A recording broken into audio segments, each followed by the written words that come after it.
खुशामदीद दोस्तों। पिछले कुछ दिनों से पीएम मोदी के लक्षद्वीप विजिट करने की वजह से इंडिया और मालदीव में लड़ाई चल रही है जुबानी तौर पर। अब इस वक्त सब लोग जानना चाहते हैं कि ये लक्षद्वीप है क्या, कौन सी जगह है, कहां पर पड़ता है, या ये कोई अलग देश तो नहीं। और सबसे इम्पोर्टेंट बात यह है कि यहाँ के सारे लोग मुसलमान कैसे बन गए। तो आपको सब जानने को मिलेगा, तो वीडियो को पूरा देखें। तो आइए शुरू करते हैं।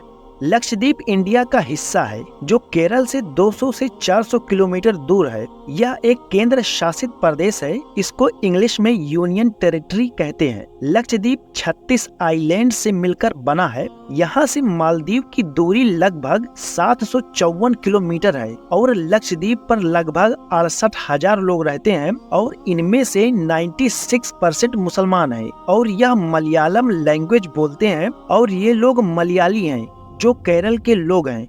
और ये भी आप जान ले कि लक्षद्वीप मालदीव से लगभग 10 गुना छोटा है। अब हम जान लेते हैं कि पूरा लक्षद्वीप मुसलमान कैसे बन गया। हिस्ट्री में देखा जाए तो लक्षद्वीप का सबसे पुराना रिकॉर्ड यूनानी लोगों के टेक्स्ट में मिलता है। इसके बाद 5वीं सदी आते आते यहाँ बौद्ध धर्म से ताल्लुक रखने वाले लोगों के कदम पड़ चुके थे।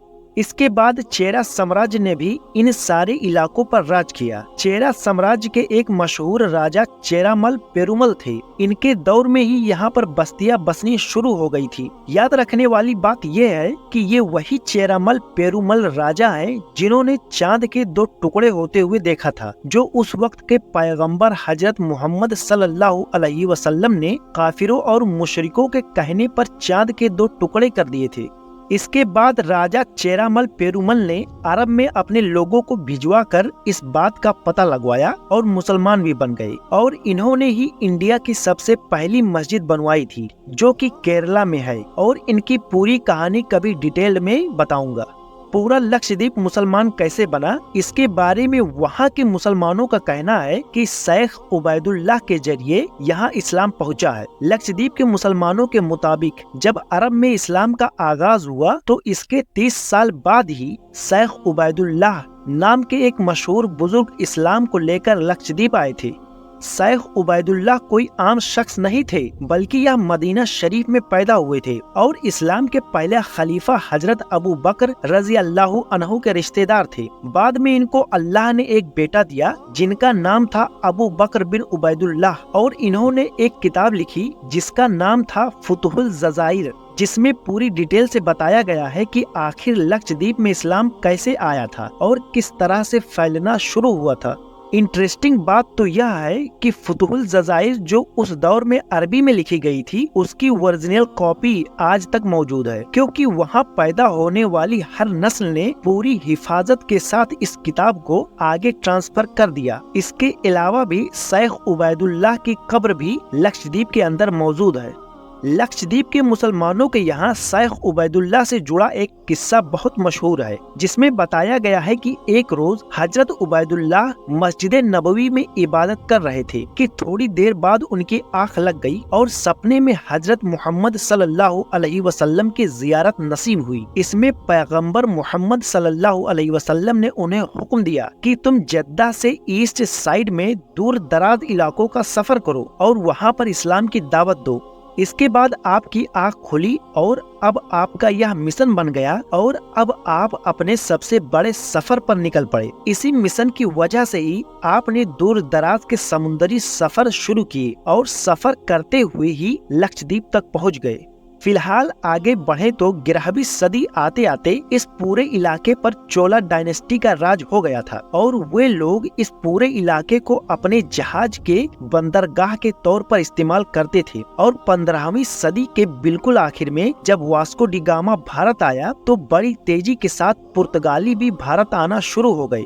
जब उन्होंने इंडिया पर कब्जा किया तो लक्षद्वीप के इन सारे टापुओं को भी अपनी कॉलोनी बना लिया और उन्होंने कुछ टापुओं पर बहुत सारे किले और चर्च बनाना भी शुरू कर दिया। मगर यहाँ के मुस्लिमों ने उन लोगों का खुलकर विरोध किया, जिसकी वजह से अगले कुछ सालों के बाद ही यानी 1540 तक उन लोगों को यह पूरा इलाका खाली करके भागना पड़ा।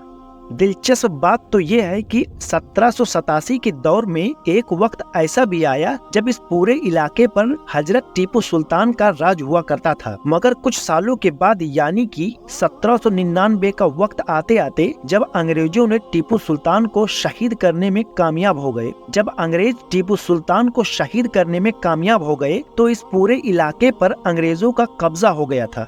फिलहाल अब आते हैं 1947 के दौर में, जब अंग्रेजों से इंडिया को आजादी मिली तो साथ ही इंडिया पाकिस्तान का बंटवारा भी हो गया और अब इस चीज को लेकर भी बहसबाजी चल रही थी कि आखिर कौन सा इलाका एरिया इंडिया के साथ रहेगा और कौन सा पाकिस्तान की तरफ जाएगा। वैसे तो लक्षद्वीप के बंटवारे का कोई सवाल ही नहीं था, क्योंकि ये तो पहले से ही केरला के अंडर में आया करता था और वहीं से ही कंट्रोल हुआ करता था। मगर तभी अचानक से पाकिस्तान के फाउंडर मोहम्मद अली जिन्ना की इस पर नजर पड़ी। इसके बाद पाकिस्तान ने अपनी आर्मी भेज दी, लेकिन जब पाकिस्तानी आर्मी वहां पहुंची तो वहां पर इंडिया का झंडा पहले से ही लहरा रहा था।